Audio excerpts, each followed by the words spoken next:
Good afternoon, good morning, everybody. Good evening, depending on what part of the world you are in.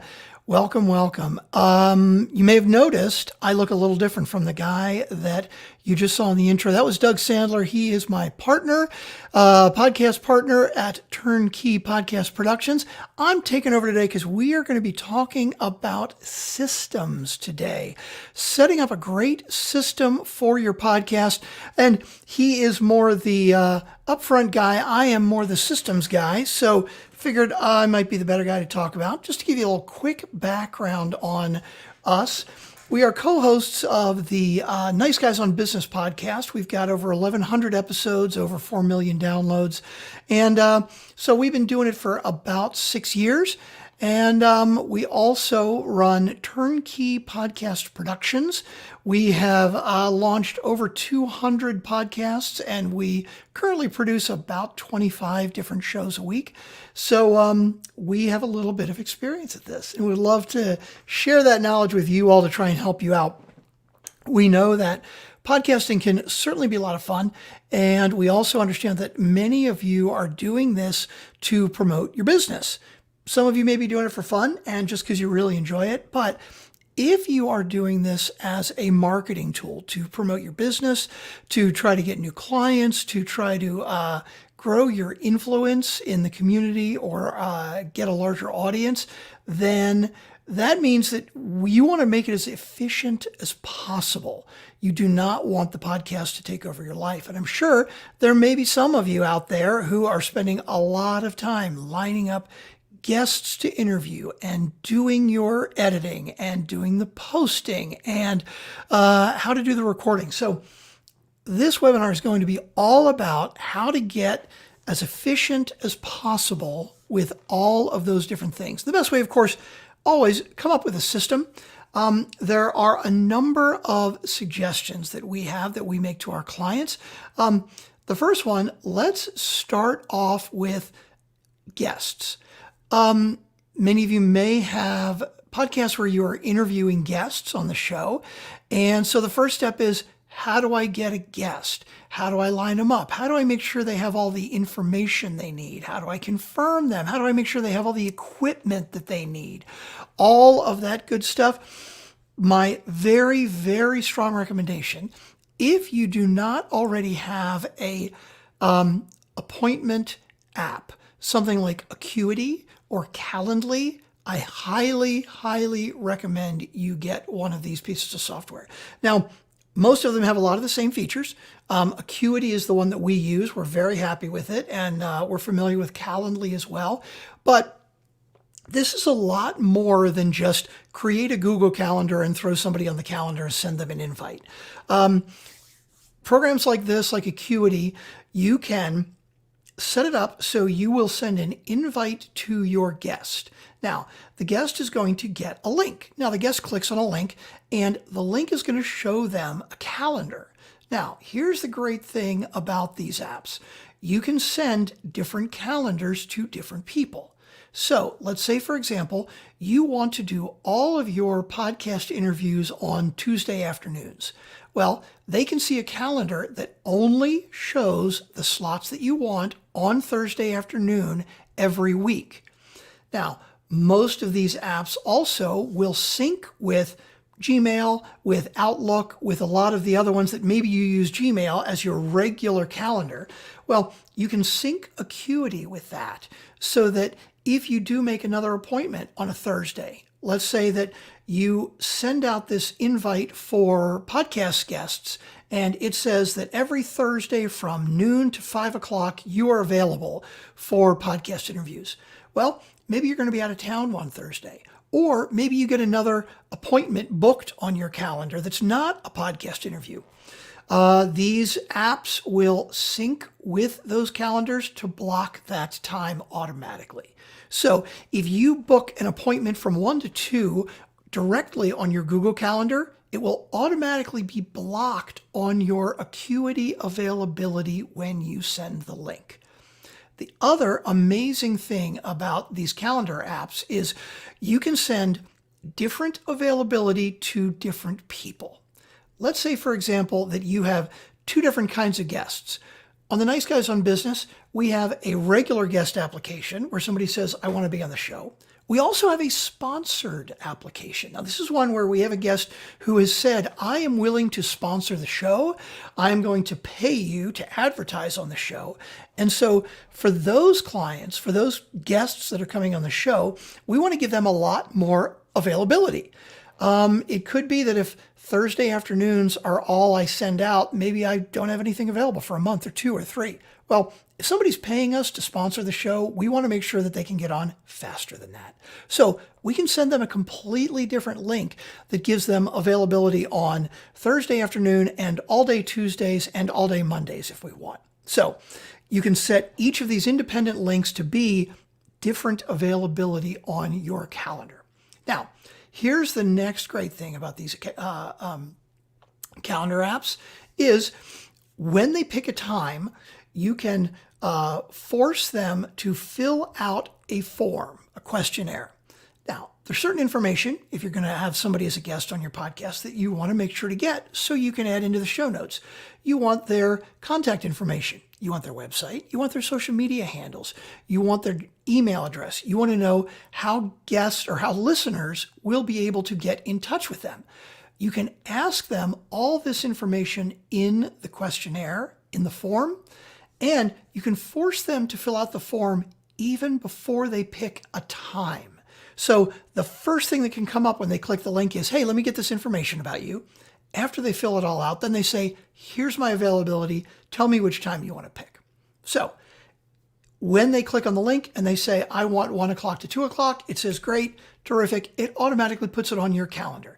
Now, if that's not enough, it gets even better than that. How many of you out there have ever had a guest on your show and they didn't have a mic and they're not wearing headphones and they've got all kinds of noise going on in the background? And maybe if it's Zoom, maybe they called on the phone and it's really noisy or they have a bad connection. These are all things that you can try to prevent as best as possible ahead of time. And best way to do that is you can send them a checklist. And the checklist should include things like, hey, you're coming on Mike's show.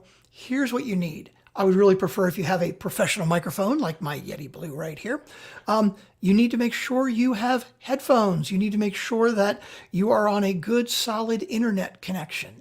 When we start, we're going to need to make sure and mute all notifications, phone calls and emails and all of that other stuff. Close all your other programs. All of these things are great tips to give people. And if you have them in your calendar app, it can send those reminders automatically. So let's say, for example, somebody sets their appointment and you're going to interview them next week. You can have Acuity or Calendly, or they all do a lot of the same things. You can set up a template. So 4 days before the interview, it sends them an email and says, hey, just wanted to remind you, I'm interviewing you at 1 o'clock Eastern, your time. Here is a checklist of all the things I want to make sure you have prepped before you arrive. Make sure you're comfortable with this and this and this and this and this. Microphone, headphones, et cetera, et cetera, et cetera. If you have questions about any of these things, or if you need more time to get a professional microphone, please let me know. And if you need to change or cancel your appointment, click this link below. And that's the next amazing step about these calendar programs, is that not only do they get a link of where the appointment is going to be and when it's going to be, if they need to make a change, instead of saying, reach out to me, and then you're back and forth on emails and, oh, are you available here? Oh, I can't do that one. They can click a link and they say, the program will ask them, do you want to cancel or do you want to reschedule? If they say they want to reschedule, it automatically clears that first appointment off of your calendar and it sends them right back to the calendar again. It says, okay, here's my availability. So you never have to do anything with the client. If they need to make a change, if they have a question, they can do it all within the app, and it can send regular reminders. So let's say 4 days ahead of time, you send the reminder that says, here's my checklist. A day ahead of time, hey, just want to remind you it's tomorrow. An hour ahead of time, it can say, looking forward to seeing you in an hour. That kind of automation can save you an unbelievable amount of time. For any of you who have ever manually scheduled a guest and then they come at the wrong time, or they've got the wrong link, or they need to change, or they need to cancel, and you can't find availability. And then when you get them there, they didn't really read the instructions, and they don't have a good microphone, and they're in a noisy environment. All of that can be done automatically with a scheduling app ahead of time. The other recommendation I make, if you really are very busy and you really want to make sure to get as efficient as you can, it's a great idea to batch record interviews. Many of our clients do about 4 episodes a month, in other words, every week.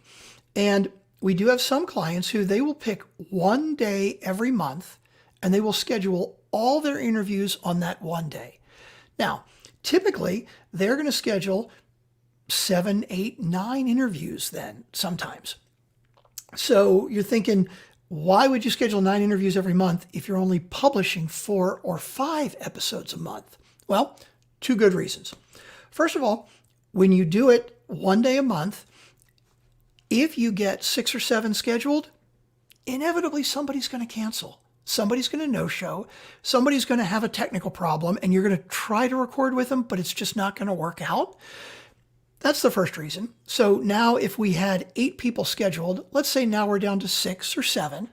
Hopefully you don't have too much of that happening, but it's going to happen sometimes. And then the second reason is that there may be a month where you get busy and you don't have time to do it. Or maybe there's a month where you only have 2 or 3 people that say they want to be interviewed. It's always a great idea to have inventory. So if on that one day a month, if you record 7 episodes and you only need 4 for the month, well, you've already got 3 for next month. And if you get to the point where you've recorded your interviews so far ahead that you have 2 months of interviews or 3 months of interviews, take the month off. And that's great. You don't have to do any more. And that's what's great about that. So highly recommend using a calendar app. Highly recommend batch recording ahead of time. Record a number of interviews all at the same time. Or, as I mentioned before, maybe it's Thursday afternoon. That's the only time you put aside, and every week you have that blocked off. And if somebody wants to be interviewed, it has to be Thursday afternoon.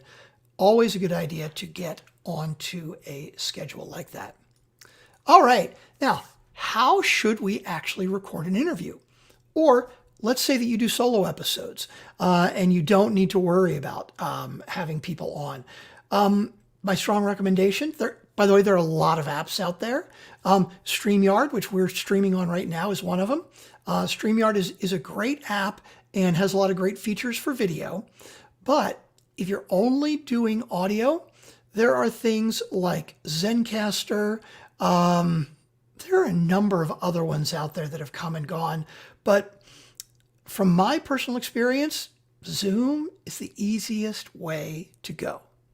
Now, some of you out there that use some other recordings, they're going to say, you know what, the sound quality on Zoom is just not really up to par.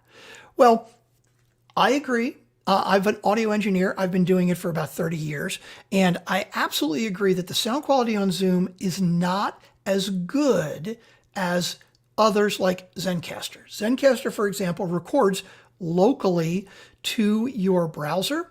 And there are a number of other ones out there, and I don't remember any of them off the top of my head, that talk about how great the sound quality is. But here's the reality. When you're putting out a podcast, except for your intro and outro, it's only speech. It's not music. So the sound quality does not have to be amazing. It needs to be clear. It needs to be really good. But also, you are ultimately going to be mixing this down to an MP3. And you're probably mixing it down to an MP3 that is not a super high quality one, because you want to keep the size of each file relatively small so it can be easy for people to download. Both of those things are going to reduce your sound quality. And so you could have the most amazing studio quality recording to start with, but it's only voice. So 19 out of 20 people that listen are not even going to notice the difference between that raw Zoom recording versus that raw Zencastr recording versus you being in a studio and recording it raw to Pro Tools or something else like that. I guarantee you 19 out of 20 people will not even notice the difference. And the one person that does notice the difference, they're only going to notice if you A/B it and play them right next to each other. And typically, if you record on Zoom, they're not going to be, oh yeah, that's terrible, I'm not going to listen. You're not going to lose listeners if you record on Zoom. The other advantages from our standpoint, recording on Zoom. Now, we interview guests, and we've had 800 or 900 guests on the show. Sometimes people are tech challenged.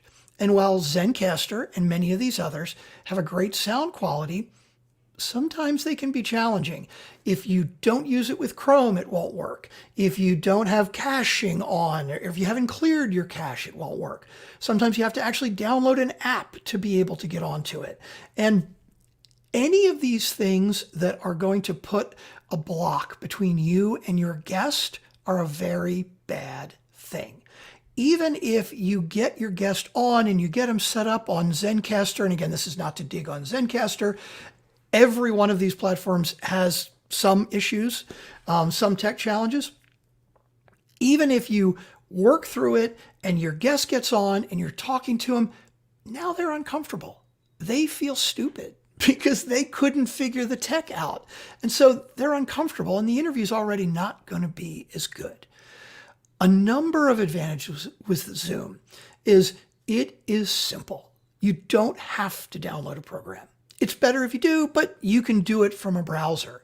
You can call it on a phone if you have to.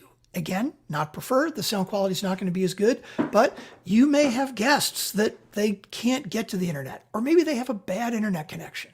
The noise canceling, the built-in noise canceling on Zoom is very good.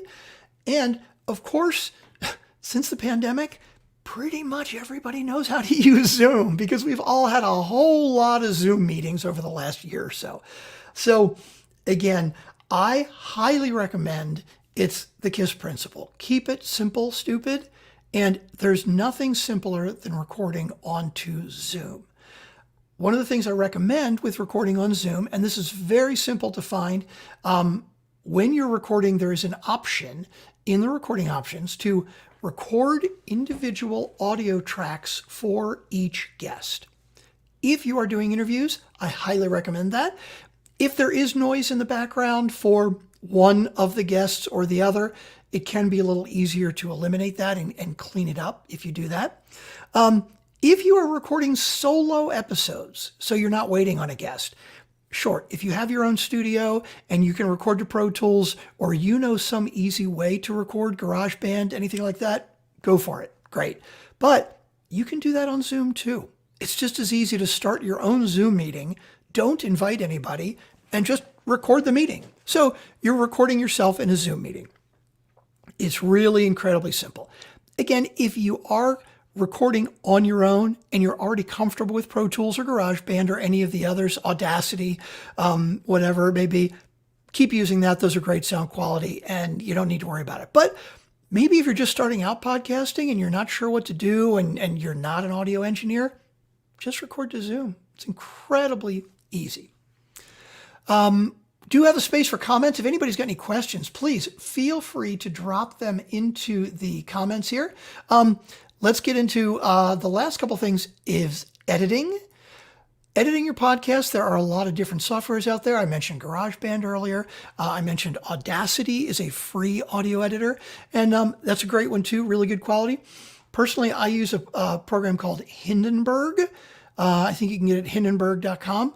And it is, I believe the paid version is $99, so it's not that expensive. You buy it once, you never have to pay for it again.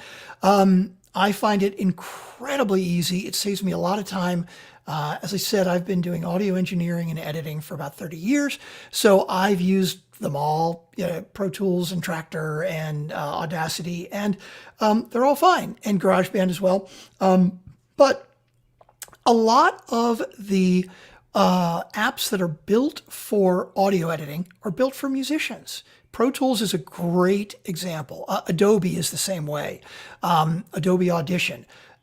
The features you can get with Adobe Audition or Pro Tools are ridiculous. It's amazing. There's so much you can do with them, but it's all things that you don't need for podcasting.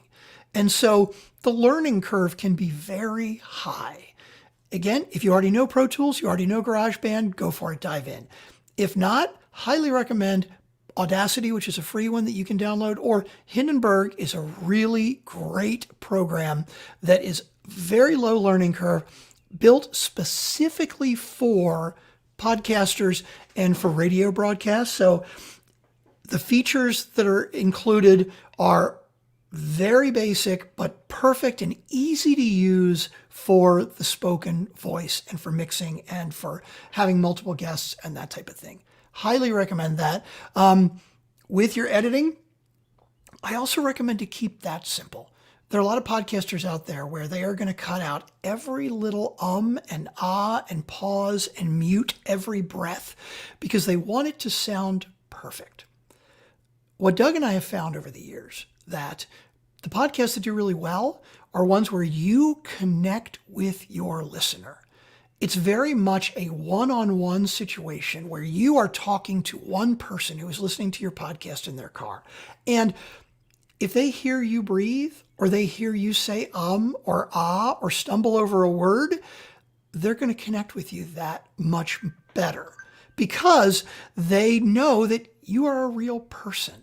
They don't think of you as a radio personality that's perfectly trained and never says or ah or anything along those lines. I leave a lot of them in. Yes, if there's a long pause, if you're stumbling over your words, absolutely, I recommend cutting that out and cleaning it up. But I recommend leaving a lot of the ums and ahs in because it makes it much more human, much more natural.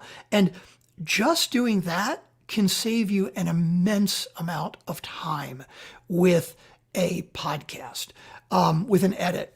If you have a 40-minute interview, if you're cutting out every and ah, it could take you an hour, 2, 3 hours. I mean, I could do that really clean in an hour, but it's only because I've been editing for so long. It may take 2 or 3 hours to do that.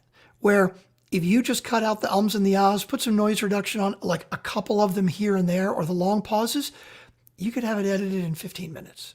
And it is not going, you're not going to lose any listeners that way, as long as you clean it up and cut out any of the big stuff. Posting. Most host companies, Simplecast, Libsyn, Blueberry, wherever it is that whoever is hosting your podcast, pretty much all of them are going to post to all of the providers for you automatically. I recommend posting it ahead of time and scheduling it. So as soon as you're done with your edit, you can post it up to, again, Simplecast or Blueberry or Libsyn, wherever it is that your hosting company is. And you can say, I want this to be released on Thursday at 3 a.m. And you can schedule that anytime and never think about it, never worry about it again. Consistency is important. If you have a weekly podcast, it should come out on the same day every week. But you know what? If you don't happen to be available at 3 o'clock or 6 o'clock in the morning to post on that day, just schedule it ahead of time. You can schedule them 2, 3, 4 weeks ahead. You can schedule a whole month of podcasts and never even think about it or worry about it again. So that is start to finish, beginning to end, interview to posting.